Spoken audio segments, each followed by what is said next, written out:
গত সপ্তাহে ছাত্র শিবির ও ছাত্রদের নতুন দলের আয়ের উৎস নিয়ে জাতীয়তাবাদী ছাত্র দলের শীর্ষ নেতারা সংবাদ সম্মেলনে প্রশ্ন তোলার পর বিষয়টি নিয়ে আলোচনা ছড়িয়ে পড়ে সামাজিক যোগাযোগ মাধ্যমেও।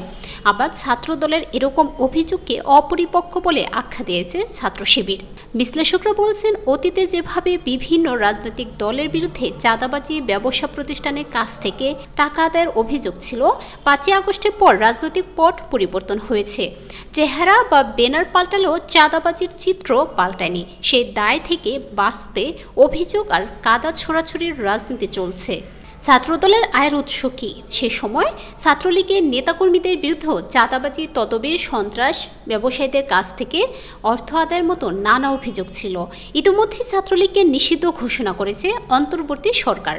এরপরই গত কয়েক মাসে দেশের বিভিন্ন জায়গায় ছাত্রদলের নেতাকর্মীদের বিরুদ্ধে দেশের বিভিন্ন জায়গায় ব্যবসায়ীদের কাছে টাকা চাওয়ার মতো অভিযোগও পাওয়া যায়।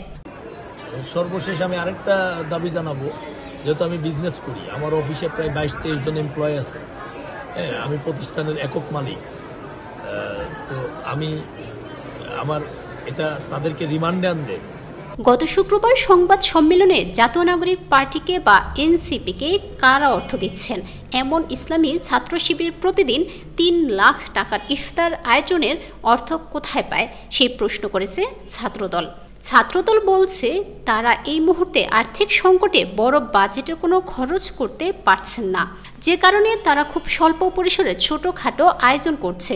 যদিও আহতদের চিকিৎসার ব্যয় সরকারের পক্ষ থেকে বহন করার ঘোষণা দেওয়া হয়েছে, তবে ছাত্রদল বলছে মূল খরচটা দলের পক্ষ থেকেই করা হচ্ছে। আর এই বরাদ্দ আসছে দলটির প্রতিষ্ঠাতা চেয়ারম্যান তারেক রহমানের গঠিত বিএনপি পরিবার নামের একটি সংগঠন থেকে। এই অর্থ বরাদ্দ কোথা থেকে আসছে জানতে চাইলে ছাত্রদলের সভাপতি মিস্টার ইসলাম বিবিসি বাংলাকে বলেন, সাবেক নেতৃবৃন্দ ও আমরা ব্যক্তিগতভাবে খরচ করি। সাবেক নেতৃবৃন্দ যারা প্রোগ্রাম কেন্দ্রিক কন্ট্রিবিউশন করেন, মাসিকভাবে কেউ দেয় না।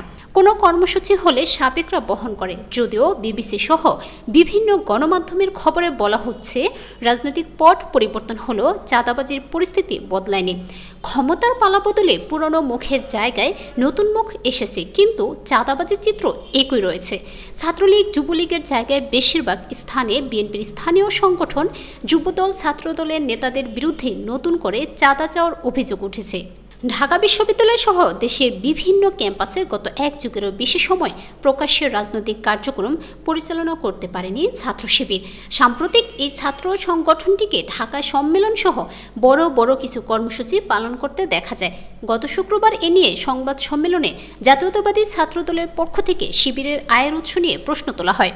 এই ৯০ লাখ টাকা একটি সাধারণ শিক্ষার্থীদের সংগঠন হিসেবে কিভাবে উপার্জন করছে, কিংবা শিবিরের অর্থর উৎস কি তা জানতে চায় ছাত্রদল।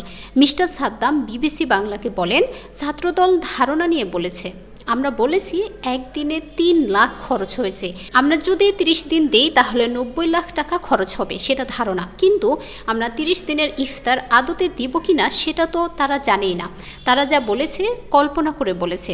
জবাবে মিস্টার সাদ্দাম বিবিসি বাংলাকে বলেন, আমাদের সকল সদস্যদের সংগঠনে দান করতে হয়, ইচ্ছা করেই তারা দেয়। আমাদের প্রাক্তনরা প্রতি মাসে নিয়মিত করে।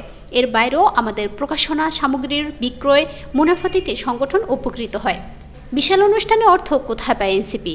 রাজধানীর মানিক মিয়া এফোনিওতে নতুন একটি সংগঠনের আড়ম্বরপূর্ণ অনুষ্ঠানও এর খরচ নিয়ে ছাত্রদলের সংবাদ সম্মেলন থেকে অভিযোগ করা হয়। তাহলে কারা এই অর্থ বরাদ্দ করছে, যাদের নাম প্রকাশে দলটির আপত্তি রয়েছে? গণ-অভ্যুত্থানে নেতৃত্ব দেওয়া শিক্ষার্থীদের আরেকটি অংশ একই আদর্শে বাংলাদেশ গণতান্ত্রিক ছাত্র সংসদ নামে নতুন একটি ছাত্র সংগঠন চালু করেছে গত ফেব্রুয়ারির শেষ সপ্তাহে। এই ছাত্র সংগঠনের আয়ের উৎস জানতে চাওয়া হলে সংগঠনের সিনিয়র যুগ্ম আহ্বায়ক তৌহিদ মোহাম্মদ সিয়াম বিবিসি বাংলাকে বলেন, আমরা সর্বোচ্চ চেষ্টা করছি স্বচ্ছতা বজায় রাখার। আমরা তেমন কোনো খরচ করি না। ইফতার যারা করেছি সবার নিজের টাকা দিয়ে করছি। যদিও এরই মধ্যেই বৈষম্যবিরোধী ছাত্র আন্দোলনের কোনো নেতা এবং তাদের পরিবারের সদস্যদের বিরুদ্ধে চাঁদাবাজির অভিযোগ প্রকাশ্যে এসেছে। এরই মধ্যে গণ-অভ্যুত্থানে নেতৃত্ব দেওয়া এই প্ল্যাটফর্মের রংপুরের এক নেতার ১ লাখ টাকা চাঁদা দাবির ভিডিও এবং অডিও রেকর্ড সামাজিক যোগাযোগ মাধ্যমে ফাঁস হয়েছে। এ নিয়ে থানায় অভিযোগও দায়ের করা হয়।